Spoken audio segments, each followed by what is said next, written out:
Presiden Belarus Alexander Lukashenko tak ragu memberikan balasan setiap upaya negara-negara NATO yang menjatuhkan pesawat Rusia maupun negaranya. Pernyataan pada Jumat 26 September 2025 itu sebagai bentuk balasan tekanan Eropa di mana akan menembak jatuh drone maupun pesawat Rusia dan Belarus yang memasuki wilayah NATO. Hal tersebut mengingat ketegangan di langit perbatasan Polandia. Selama September 2025, Polandia mengklaim ada beberapa drone Rusia yang memasuki langit mereka.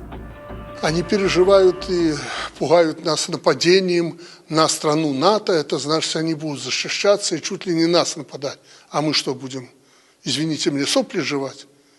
Поэтому это такое смелое заявление. То, что они заявили, будут сбивать, пусть попробуют, собьют. Или над Калининградом там собьют что-то российское. Но нам придется, не дай бог, конечно, тогда воевать на все деньги. Как в России говорят, на все деньги. Это надо? Нет. Lukashenko menilai negara-negara NATO mempergunakan klaim ancaman dari Belarus dan Rusia untuk memberi waspada pada publik mereka.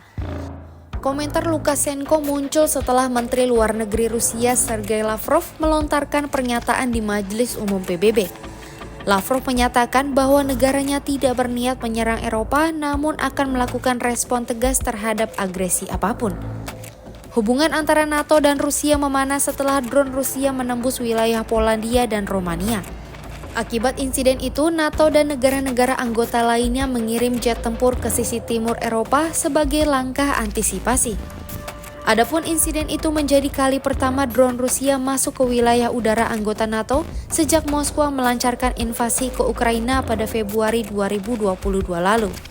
Perdana Menteri Inggris Keir Starmer menyebut tindakan Rusia itu sebagai perilaku sembrono dan mengancam keamanan Eropa. Ketegangan NATO dan Rusia semakin meningkat setelah dua jet tempur Eurofighter milik Jerman dikerahkan pada Minggu 21 September 2025. Dua jet tempur itu dikerahkan untuk mencegat sebuah pesawat militer Rusia di atas Laut Baltik. Langkah itu diambil setelah Estonia menuduh pesawat Rusia melanggar wilayah udaranya. Tindakan Rusia itu pun membuat Estonia geram dan menyebutnya sebagai pola eskalasi Moskwa baik secara regional maupun global. Setelah insiden itu, Estonia meminta Dewan Keamanan PBB menggelar sidang darurat yang sebelumnya belum pernah dilakukan Estonia sejak 34 tahun menjadi anggota PBB. Sementara itu, terkait manuver drone dan pesawat militer Rusia, Mark Rutte menegaskan bahwa NATO akan memberikan respon proporsional berdasarkan situasi di lapangan.